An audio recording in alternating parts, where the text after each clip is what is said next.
Hello दोस्तों, CSS के इस नए सेशन में आपका बहुत स्वागत है। सीएसएस एक बेहतरीन लैंग्वेज है वेबसाइट बनाने के लिए।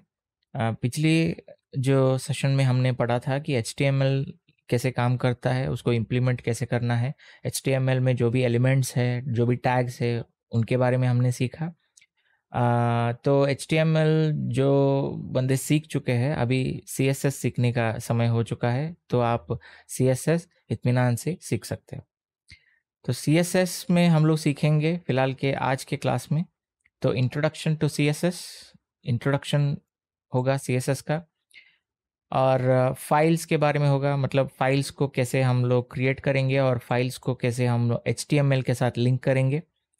और सिंटेक्स और सेक्शंस होगा, मतलब जो भी एचटीएमएल में हम लोग टैग लिखते थे, सीएसएस में सेक्शंस और सिंटेक्स होगा, तो उसको कैसे लिखना है और कैसे इम्प्लीमेंट करना है। बाद में हम लोग सीखेंगे कमेंट। एचटीएमएल में भी हम लोगों ने कमेंट को सीखा था, उसी तरह सिमिलरली सीएसएस में भी अलग टाइप में, अलग फॉर्मेट में कमेंट है। तो चलिए इंट्रोडक्शन शुरुआत करते हैं। CSS cascading style sheet.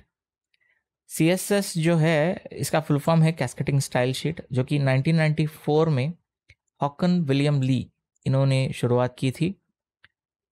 CSS जो है उसमें भी अलग अलग वर्जन्स है, मतलब 1994 में जो इनोवेट हुआ था सीएसएस वर्जन 1 जो है 1996 में मार्केट में आया। उसके बाद में 1998 में सीएसएस 2 आया, और फिलहाल के लिए सीएसएस 3 चल रहा है। जो सीएसएस 3 जो है वो 2005 से मार्केट में आया था। CSS describes how HTML elements are to be displayed on screen with respect to display size।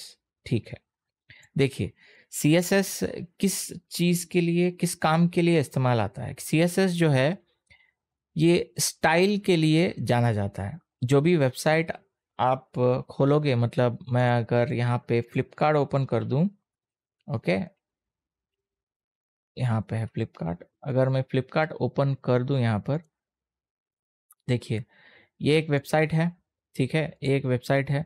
ये जो एलिमेंट चल रहे हैं यहाँ पर, ये जो लोगो यहाँ पे जो प्लेस हुआ है, ओके, यहाँ पे जो आइकॉन है और यहाँ पे जो मेन्यू बार दिख रहा है आपको, इन सभी चीज़ों को प्रॉपर तरीके से प्लेस करना और अलाइनमेंट में बिठाना, ये सीएसएस का काम होता है। और अलग अलग कलर्स देना, मतलब यहाँ पे देखिए अलग कलर है और यहाँ पे देखिए सफ़ेद ही है, लेकिन थोड़ा लाइट ब्लैकिश कलर आपको यहाँ पे दिखेगा, और यहाँ पे देखिए पूरा का पूरा ब्राइट ब्लैक है, ब्राइट वाइट है, ओके। और यहाँ पे लोगो दिया हुआ है, ओके, इसका कलर देखिए ब्लू है। तो ऐसे अलग अलग कलर्स देने के लिए और स्टाइल पे बैकग्राउंड कलर देने के लिए, इन सभी चीज़ों के लिए हम लोगों को सीएसएस आना बहुत ज़रूरी हो जाता है। अगला बात करते हैं डिस्प्ले साइज के बारे में। देखिए अगर मैं इसी फ्लिपकार्ट को अगर मैं इंस्पेक्ट कर दूं और इसे मोबाइल मोड पे चला दूं, यहाँ पे देखिए ये अभी फ़िलहाल के लिए चल रहा है, ओके। मैं इसे और ज़्यादा बड़ा कर लेता हूँ। देखिए यहाँ पे मैं अगर क्लिक करूँ तो ये 4K क्वालिटी पे चल रहा है। यहाँ पे दिख रहा है आपको 4K क्वालिटी पे, यहाँ पे ऊपर देखिएगा, यहाँ पर 4K क्वालिटी पे चल रहा है, ओके। अगर मैं इससे भी नीचे कर दूँ तो ये लैपटॉप क्वालिटी, और यहाँ पे थोड़ा ऊपर आ जाऊँ तो लैपटॉप जो लार्ज साइज़ के 1448 पिक्सल्स के साइज़ में जो रहेंगे, उतना साइज़ में चल रहा है। अगर सबसे नीचे आ जाऊँ तो ये मोबाइल साइज़ में कन्वर्ट हो गया। देखिए कितना आसानी से ये अपना जो वेबसाइट का जो डिज़ाइन था वो चेंज हो गया। अगर आप मोबाइल में ऐप डाउनलोड करोगे तो आपको कुछ इस तरीके की जो डिज़ाइन है ये देखने के लिए मिलेगा। इसका मतलब क्या है, वेबसाइट एक ही है, लेकिन अलग अलग डिवाइस में ये अलग अलग फॉर्मेट में, मतलब डिज़ाइन लेआउट्स में काम करेगा। तो ये जो चीज़ है हम लोगों को सीएसएस की मदद से ही पॉसिबल हो सकता है, ठीक है। Okay, external style sheets are stored in CSS files, and there are some other ways of CSS, okay. CSS सिर्फ कोर CSS नहीं जो हम लोग अभी सीख रहे हैं, CSS के अलावा कुछ फ्रेमवर्क भी है जिनका नाम है एक बूटस्ट्रैप, बहुत ही पॉपुलर हुआ करता था, अभी भी है कुछ जगहों में, लेकिन उससे भी ज़्यादा पॉपुलर है टेलविन CSS, बहुत पॉपुलर है। This is the most used framework till now. Material UI, और गूगल में अगर आप अलग अलग फ्रेमवर्क का सर्च करेंगे तो आपको फ्रेमवर्क की जो लिस्ट है वो आपको देखने के लिए मिल सकता है। लेकिन इधर जानने वाली बात यह है, जब तक आप CSS 100% सीख नहीं लोगे तब तक आपको इन फ्रेमवर्क पे जाके काम नहीं करना है। इस बात को ज़रूर याद रखिएगा। बूटस्ट्रैप, टेलविन CSS और मटीरियल UI, इन चीज़ों को सीखने के लिए जो बेसिक कंसेप्ट है, जैसे कि CSS में है एक एलिमेंट डिस्प्ले, उसके बाद में है फ्लक्स, ग्रिड एलिमेंट है, तो इन चीज़ों को बिना सीखे अगर आप जाएंगे, विड्थ, पैडिंग, बॉर्डर और मार्जिन, ये जो एलिमेंट्स है इनका काम क्या है, कैसे इस्तेमाल करना है, पोजीशन एलिमेंट्स कैसे लगाना है, अगर इन चीज़ों को अगर आप जानेंगे ही नहीं तो आप आगे जो फ्रेमवर्क्स है वो आपको लाइक एक जिब्रिश लैंग्वेज की तरह, एक एलियन लैंग्वेज की तरह लगने लगेगा। हालांकि आप सीखेंगे ज़रूर, लेकिन उतना एक क्वालिटी, एक प्रोफेशनल वे से आप उसको इम्प्लीमेंट नहीं कर पाओगे, तो बहुत टाइम लगेगा। इसलिए मैं आपको सजेस्ट करूंगा कि आप पहले जो CSS है, GSS CSS के जो कोर कंसेप्ट है उसको सीख ले, बाद में फ्रेमवर्क पे जंप करें। आगे बढ़ते हैं। How to make files and add the file. Okay, there are three way of inserting a style sheet like CSS, internal CSS and external CSS. इसको डेमो करके बताने के लिए मुझे स्क्रीन के अंदर आकर मुझे यहाँ पे एक न्यू फाइल बनाकर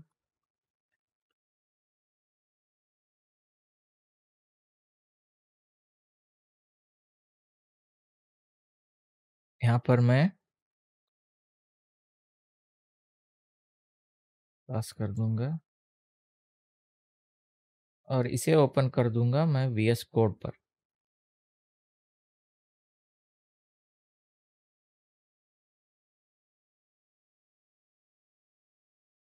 तो सबसे पहले मैं एक HTML पेज क्रिएट कर लेता हूँ यहाँ पर, index.html, ठीक है, और एमिट कर कर मैं अभी अपना बॉयलर प्लेट लगा लूँगा। इसको सेव कर लेते हैं और यहाँ पे लिख लूँगा CSS क्लास, ठीक है, और यहाँ पे आकर और एक फाइल क्रिएट कर लूँगा जिसका मैं नाम लूँगा style.css। रिमेंबर, इसका एक्सटेंशन है CSS, ओके, style.css, और एंटर दबा दूंगा तो ये फाइल क्रिएट हो गया। अब इस फाइल को, जो ये फाइल दिख रहा है, इस फाइल को यहाँ पे मुझे लिंक करना है। तो कहाँ पे करना होगा? इससे पहले मैं एक काम कर लेता हूँ, मैं आपको पहले इनलाइन CSS जो है उसके बारे में थोड़ी बहुत जानकारी मैं दे देता हूँ। देखिए, अगर मैं बॉडी के अंदर एक H1 टैग लिख दूं और मैं यहाँ पे कर दूं हेलो वर्ल्ड, ओके, और मैं यहाँ पे आकर H1 टैग के अंदर एक एट्रीब्यूट दूंगा जिसका नाम है स्टाइल, और मैं इस स्टाइल के अंदर मैं कलर भर दूंगा लाइक ब्राउन, ठीक है। अगर मैं इसे सेव कर दूं और ओपन विथ लाइव सर्वर कर दूं तो देखिए आपको जो स्टाइल मैंने जो दिया था वो ब्लैक नहीं आएगा बल्कि ब्राउन आएगा। ये हुआ किस तरीके से?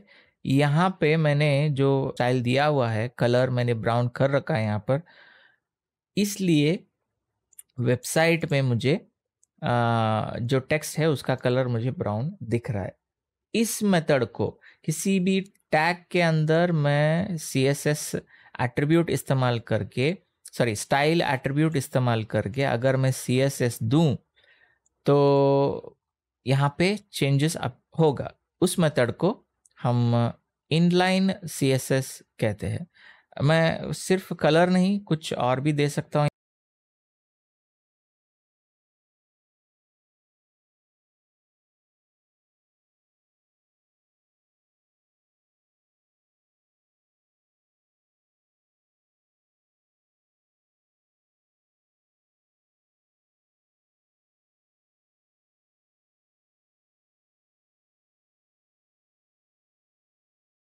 देखिए, फॉन्ट साइज मैंने दिया 20 पिक्सल, तो मैं इसे एक काम करता हूँ, मैं इसे 5 पिक्सल कर लेता हूँ। तो देखिए ये जो फॉन्ट साइज है ये छोटा हो गया ऑटोमेटिकली। तो हम लोग इस तरीके से अलग अलग स्टाइल्स हम लोग दे सकते हैं स्टाइल एट्रीब्यूट की मदद से। इस मेथड को हम लोग कहते हैं इनलाइन CSS। तो इंटरनल CSS कैसे करना है? इनलाइन तो हो गया, अभी इंटरनल कैसे? अगर इसी टेक्स्ट को मैं पहले इसे साफ कर लूँ, पहले इस टैग को मैं क्लियर कर लूँ, स्टाइल एट्रीब्यूट मैं निकाल देता हूँ यहाँ से, और मैं यहाँ पे एक टैग डाल देता हूँ जिसका नाम है स्टाइल। ओके, स्टाइल टैग मैंने डाल दिया। अब मैं यहाँ पे जो H1 टैग है उसको ले लेता हूँ यहाँ पे। उसको लेना कैसा है, H1 मैंने ले लिया और उसके बाद मैं कर्ली ब्रेसेस दूंगा और एंटर दबा दूंगा। और इसके अंदर मैं अगर कलर देकर अगर रेड कर दूं तो देखिए अभी मेरा जो फॉन्ट स्टाइल है वो रेड हो गया। दिख रहा है आपको? देखिए ये रेड हो गया। तो इस मेथड को हम लोग कहते हैं इंटरनल CSS। मतलब बॉडी के अंदर आप कहीं पे भी दे सकते हो, सिर्फ यहाँ पे नहीं। आप हेड पे दे सकते हो या फिर पूरा का पूरा नीचे। अगर मैं इसे कट करके यहाँ पे पेस्ट कर दूँ तो क्या लगता है आपको, ये यहाँ पे इम्प्लीमेंट नहीं होगा? यहाँ पे इम्प्लीमेंट ज़रूर होगा भाई, देखिए हो रहा है ना।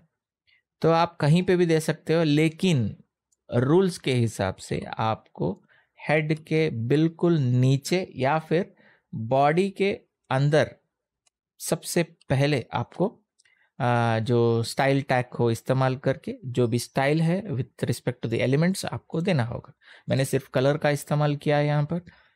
ये ध्यान रखिएगा, मैंने जूम कर रखा है वेबसाइट को 400% आपको दिखे इसलिए। तो आगे बढ़ते हैं। आपको आशा है कि आपको समझ में आ गया होगा कि इनलाइन और इंटरनल CSS दोनों कैसे काम करते हैं। अब आते हैं एक्सटर्नल CSS पर। एक्सटर्नल CSS को जानने के लिए जो हम लोगों ने यहाँ पे जो फाइल क्रिएट कर लिया था, अगर मैं इस स्टाइल एट्रीब्यूट को यहाँ पे हटा दूँ और इस एक्सटर्नल फाइल पे आकर अगर मैं H1 टैग लिखकर अगर सेम कलर मैं ब्लू कर दूं इस बार, तो इसे सेव कर लूं, तो क्या लगता है आपको कलर चेंज होगा?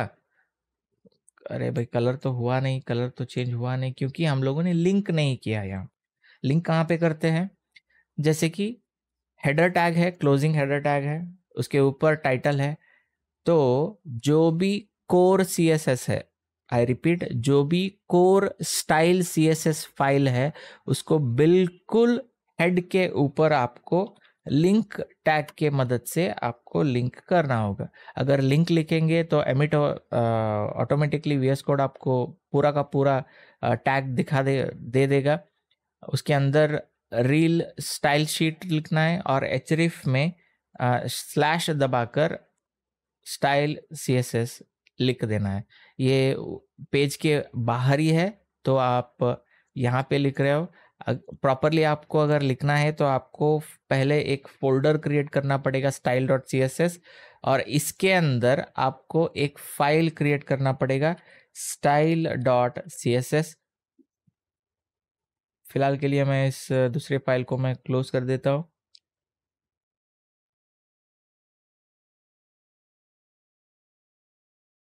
तो ये हो गया। अगर मैं इस यहाँ पर H1 टैग देकर फॉन्ट साइज 10 पिक्सल्स कर लूँगा यहाँ पर और इसे कलर दूंगा रेड। ठीक है, अगर मैं इसे सेव कर दूं, पहले मैं यहाँ पे लिंक ऑलरेडी मैंने दे रखा है, लेकिन ./CSS आपको दिख रहा है वहाँ पर /style.css। ठीक है, देखिए अब आ गया। तो ऐसे फाइल बनाकर फाइल के अंदर आपको style dot C S S का फाइल रखना है, या फिर मेन जो आपका फाइल है, मतलब सी एस एस क्लास का जो मेन फाइल है वहाँ पे style dot C S S रखना है तो रख सकते हैं। इस मेथड को हम लोग कहते हैं कि एक्सटर्नल सी एस एस, जिसे लिंक करना होता है। अगर मैं एक से भले दो सी एस एस की जो फाइल है मैं लिंक करना चाहता हूँ तो मुझे करना क्या है, यहाँ पे दो फाइल ऑलरेडी है, एक style dot C S S है, ये यहाँ पे है, मैं दोनों फाइल को लिंक करना चाहता हूँ तो क्या कर सकते हैं? ज़रूर कर सकते हैं भाई, क्यों नहीं कर सकते। मैं अगर यहाँ पे सेव कर दूँ तो देखिए यहाँ पे जो है ये रेड आ गया। अगर मैं इस चीज को ब्लू, देखिए यहाँ पे तो ब्लू है लेकिन इसमें रेड है, ये रेड ले रहा है। तो अगर करना है तो क्या करना है, यहाँ पे देखिए अगर मैं इसे ऊपर ले जाऊं और सेव कर दूं तो देखिए ब्लू हो गया, क्योंकि वो इस फाइल को रीड कर रहा है। इसका मतलब ये नहीं कि इस फाइल को वो रीड नहीं कर रहा है, इसको इस फाइल को भी रीड कर रहा है, क्योंकि आप देख पा रहे हो कि ये यहाँ पे जो हम लोगों ने फॉन्ट साइज दे रखा है उस फॉन्ट साइज को तो उसने ले रखा है, लेकिन इसी सेम H1 टैग को हम लोगों ने दो कलर्स दे रखा है। तो वो बेसिकली करेगा क्या, जो हायरार्की जो वैल्यू है उसको लेगा। हायरार्की वैल्यू कौन सा रहेगा, हेडर के क्लोजिंग के बाद जो फाइल रहेगा वो फाइल को हम लोग हायरार्की फाइल कह सकते हैं। हायरार्की का मतलब क्या, टॉप लेवल, सबसे बड़ा। तो यहाँ पे सबसे बड़ा फाइल है जो ब्लू कलर का जो है, जो ये फाइल है, सॉरी ये फाइल है। तो सबसे छोटा फाइल ये हो गया। उस छोटे फाइल में जो पिक्सल 10 है वो ले रहा है। अगर मैं इसे 50 पिक्सल कर दूं तो वो होगा ज़रूर, देखिए चेंज हो गया ना। मैंने 50 पिक्सल कर दिया तो चेंज हो गया यहाँ पर। रीसेट कर देता हूँ उसे, देखिए 50 पिक्सल हो गया यहाँ पर। इसी चीज़ को मैं अगर 150 पिक्सल कर दूं, सेव कर दूं, तो देखिए 150 पिक्सल हो गया। बस काम इतना ही है। तो चलिए आगे बढ़ते हैं। आपको शायद पता लग गया होगा इनलाइन, इंटरनल और एक्सटर्नल सीएसएस कैसे करते हैं, कैसे इम्प्लीमेंट करना है, और इसका जो मेथड ऑफ एप्लीकेशन है, मतलब मैंने अभी बताया ना कौन सा पहले कौन सा नीचे, तो मेथड ऑफ एप्लीकेशन जो है उसके बारे में भी आप सीख चुके हैं। तो आगे बढ़ते हैं। अ CSS rule consists of a selector and a declaration block। देखिए हम लोगों ने सीखा कि इनलाइन, इंटरनल और एक्सटर्नल में हम लोगों ने किया क्या था, हम लोगों ने H1 टैग दिया, H1 टैग का जो है उसका जो टैग है उसको इस्तेमाल किया, और हम लोगों ने वैल्यू दिया, उसके अंदर कर्ली ब्रेसेस दिया, कर्ली ब्रेसेस के अंदर हम लोगों ने वैल्यू भरा। यहाँ पे आप क्लियरली देख सकते हो, ठीक है। तो सक्शन सेलेक्टर जो है, जो ये H1 टैग है इसको हम लोग सेलेक्टर कह सकते हैं, क्योंकि हम लोगों ने यहाँ पे टैग H1 दे रखा है तो हम लोगों ने वो काम कर दिया। अगर मैं यहाँ पे P दे दूँ और हेलो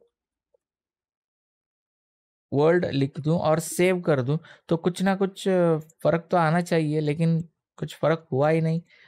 ये वैसे का वैसा ही है, क्योंकि जो सेलेक्ट टैग हम लोगों ने सेलेक्ट किया हुआ है वो H1 टैग को किया हुआ है। अगर मैं इसी टैग को कॉपी करके P के बिल्कुल नीचे अगर मैं इसका नाम चेंज कर दूं, ठीक है, और अगर मैं इसे सेव कर दूं तो देखिए ये भी ब्लू में आ गया, क्योंकि ये H1 टैग है यहाँ पर, ये कैरी करता है H1 टैग। तो इसका मतलब ये है सेलेक्टर जो है वो टैग पे डिपेंड होता है। अगर मैं यहाँ पे आकर एक ये जो वैल्यू है इसे अगर मैं पी कर दूं और इसे मैं सेव कर दूं तो इसके अंदर जो ब्लू कलर है वो H1 टैग पे लगेगा, और इसके अंदर जो रेड कलर और फॉन्ट साइज है ये पी टैग पे लगेगा। जानने के लिए चलिए देखिए, देखिए यहाँ पर ये H1 टैग है और ये भी H1 टैग है, और ये जो है ये पी टैग है। मैंने जो फॉन्ट साइज दे रखा है इसलिए बड़ा दिख रहा है, और कलर तो रेड दिया मैंने और रेड दिख रहा है। तो वो सेलेक्टर जो है नथिंग बट अ टैग। सो सिर्फ टैग को लेकर काम करना है नहीं, और भी कुछ चीज़ें हैं जो आगे जाकर हम लोग क्लास में सीखेंगे। जो क्लास जो है, मतलब हम लोग जो क्लास लिखते हैं, इसको ये भी एक टाइप का सेलेक्टर ही है।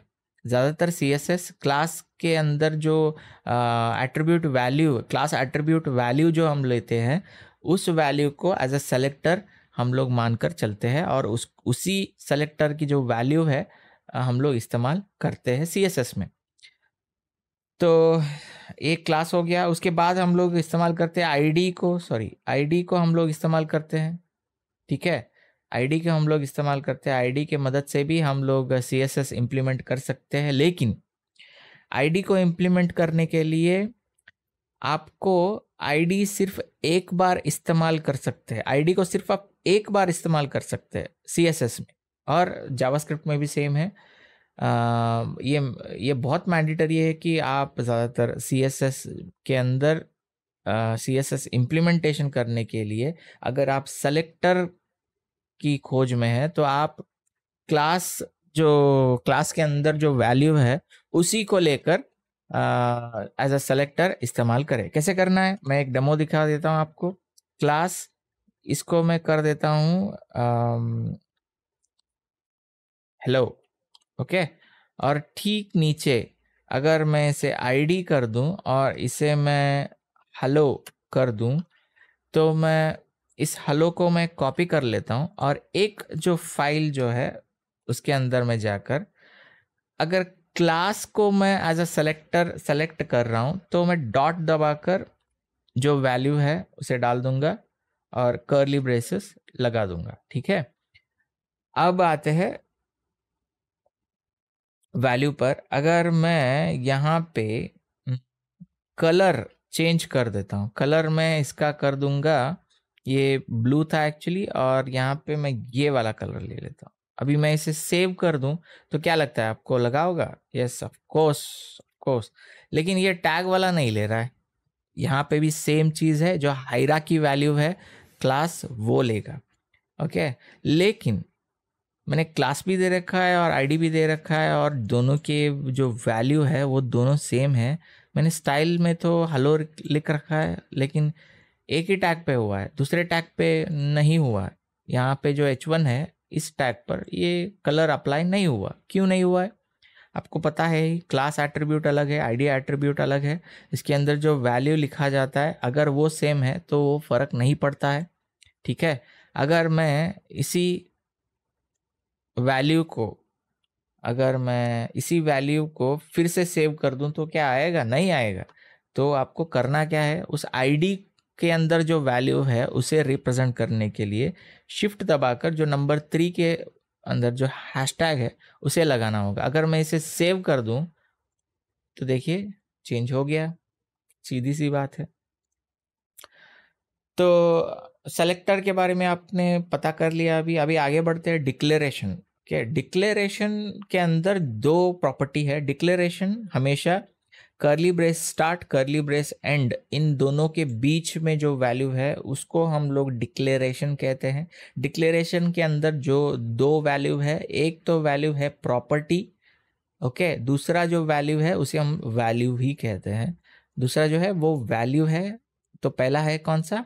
प्रॉपर्टी। तो इतनी सी बात है, इसको हम लोग सेलेक्टर और ये सिंटेक्स जो मेथड है इसको फॉलो करना बहुत ज़रूरी है। ध्यान रखिएगा आईडी को कैसे रिप्रेजेंट करना है, क्लास को कैसे रिप्रेजेंट करना है, और टैग्स के अंदर टैग्स को अगर आप इस्तेमाल करोगे CSS के अंदर, तो उस सेलेक्टर को लेकर कैसे इम्प्लीमेंट करना है, तो तीनों के बारे में हम लोगों ने जान लिया। तो आगे बढ़ते हैं।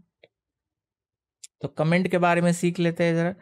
कमेंट के बारे में हम लोगों ने यहाँ पे, मतलब जो HTML है यहाँ पे हम लोगों ने सीखा था कमेंट एक ओपनिंग टैग और क्लोजिंग टैग के अंदर आएगा।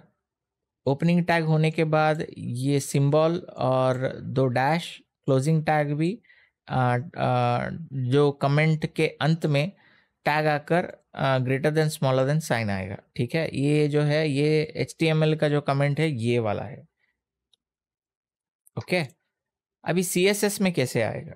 CSS में थोड़ा अलग है। अगर मैं इस आईडी एट्रीब्यूट को सॉरी, ये आईडी जो एलिमेंट है, अगर मैं इसे कमेंट करना चाहूँ तो आप शॉर्ट की जो है उसका इस्तेमाल तो ज़रूर कर ही सकते हैं, लेकिन आपको मैनुअली लगाना है तो आपको करना क्या है, सिंपल सी बात है, आपको स्लैश दबाना है, स्टार दबाना है। अगर आप इतना ही छोड़ दोगे तो नीचे जितने भी वैल्यू है, मतलब जितने भी प्रॉपर्टीज आएगा, वो सारे के सारे कमेंट हो जाएंगे। लेकिन आपको कहाँ से कहाँ तक कमेंट करना है उसको जानकर अगर आप स्टार और स्लैश फिर से दबा देंगे तो ये ओपनिंग टैग है और ये closing tag of the comment. Comment की जो वैल्यू है ये ऐसे रहेगा, ठीक है। तो इतनी सी बात है इंट्रोडक्शन में, सीएसएस की इंट्रोडक्शन में सिर्फ इतना ही है। तो आपने आज जो सीखा उसको बेसिकली स्टडी कीजिए। मैं स्टडी करने के लिए आपको रेकमेंड करता हूँ W3S स्कूल की जो वेबसाइट है, उसको मैं हमेशा W3 school, okay, CSS tutorial, यहाँ पे देखिए, इस वेबसाइट का जो रिकमेंडेशन है मैं हमेशा करूँगा। आप HTML इसी वेबसाइट से सीखे होंगे, CSS भी आप इसी वेबसाइट से सीख सकते हो। इंट्रोडक्शन की जो भी पार्ट्स है वो यहाँ पे ऑलरेडी अवेलेबल है, introduction, CSS selector, okay, how to comment, ये चारों के चारों आप पढ़ सकते हैं यहाँ पर। तो चलिए, आज की क्लास में बस इतना ही, मिलते हैं अगले क्लास में।